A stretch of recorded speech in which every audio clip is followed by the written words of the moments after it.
as much. Just that Robert, my brother, had got this grant to do some kind of work out there. That's the last we heard.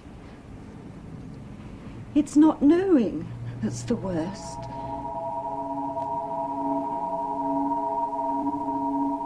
If I were to say I'd noticed anything unusual, it would really only be with hindsight. There was nothing strange about her behavior. She simply disappeared.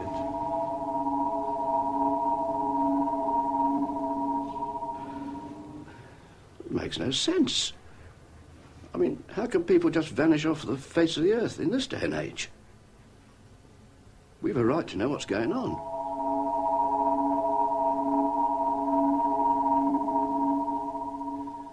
Those people you've just seen have all lost someone close to them. A relative, a colleague, a friend. Lost in mysterious circumstances, sudden and inexplicable disappearance without trace. If you're wondering what this sort of story, important and even tragic though it may be, has to do with Science Report, well, we have to go back in time some 18 months, when we began work on another film which examined the scientific brain drain from Britain. That film was never completed because our inquiries led us into some strange and unexpected byways. And they, in their turn, led uniformly to a blank wall. A blank wall below where I'm standing now at the car park of Terminal 3 of London's Heathrow Airport. We begin this special report with part of that uncompleted film from our reporter, Colin Benson. Dr. Anne Clark, who works in this building, is one of Britain's younger generation of research scientists. Her speciality is solar energy. Like many others in her position, Anne Clark is contemplating joining the brain drain and leaving the country. Well, it's entirely a question of facilities. I mean, look at the mess I'm supposed to work out of. Look at this building. If I and people like me are going to do the job we've been trained to do and are capable of doing, then we must be given the means of doing it.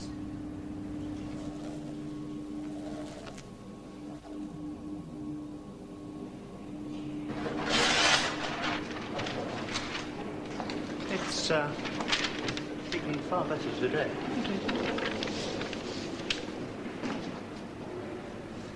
Shortly after this film was taken, Anne Clark made a decision. It was not, however, a decision she felt able to talk about. Anne, they won't let us into the building. They say they've had orders not to. Yes, I know, I'm sorry. Well, can you tell us exactly what's going on? No, I'm sorry, I can't go on with the film. I'm going away. What exactly is happening? I can't say anything. That is the last piece of film we have of Dr. Anne Clark. What was going on brought Anne Clark here to the car park of number 3 terminal, Heathrow Airport. She told friends she was going to New York.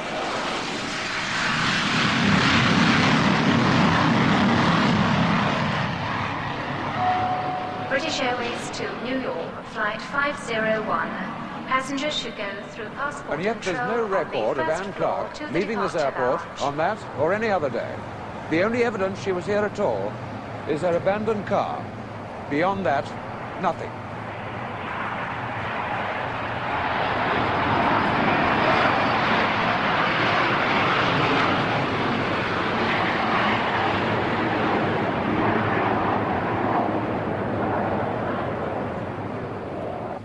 Well, I've done everything I can to try to get some kind of answer. But there's nothing. They just say, we're sorry, but we don't know anything about your brother. Robert Patterson is, or rather was, a senior lecturer in mathematics at St. Andrews University. These photos were taken by his sister when he, with his wife Eileen and 2 children, left this house on the morning of November the 9th, 1975, and set out by car to London's Heathrow Airport. What happened after that, we don't know. On leaving the Royal Air Force, where he worked in special projects, Brian Pendlebury had told his parents that he was going to work for an electronics firm in Sydney, Australia. He sent photographs of his life out there, and for a time kept in touch by letter. Then there was this friend of hers who was going out there, and we said, why don't you look up O'Brien and give him a surprise? Well, he got there, the address was given him. They never heard of Brian.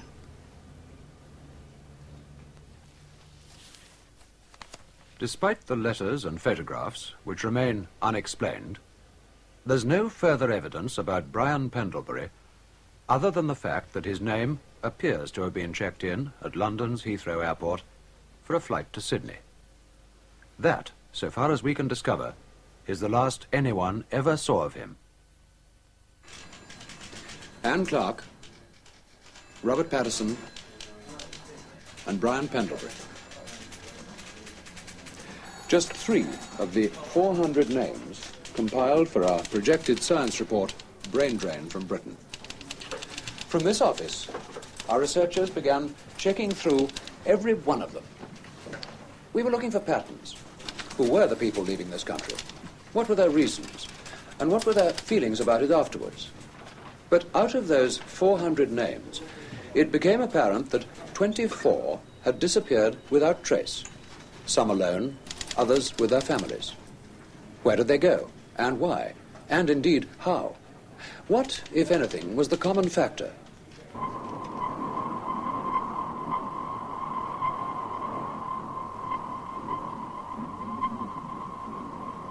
Jodrell Bank Radio Telescope, where, although no one realized it at the time, the second part of our complex story was beginning to unfold. Sir William Ballantyne, distinguished radio astronomer, was setting out on a journey he was never to complete.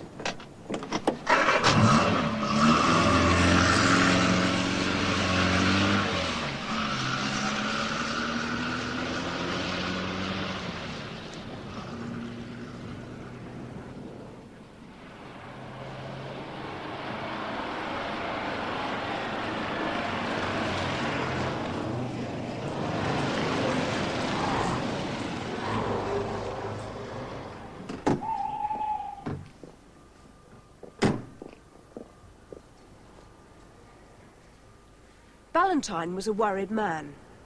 That much we know from a phone call he made from this isolated box, not far from the main London motorway. He called an old friend, news agency managing editor John Hendry.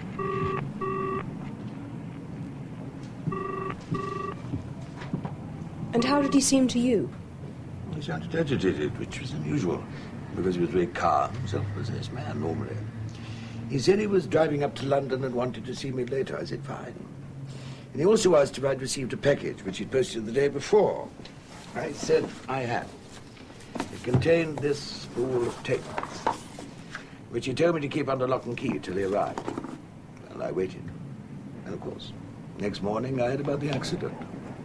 These photographs of the crash were taken by an agency cameraman. Despite considerable news coverage, only one photo was made available to the national press and television.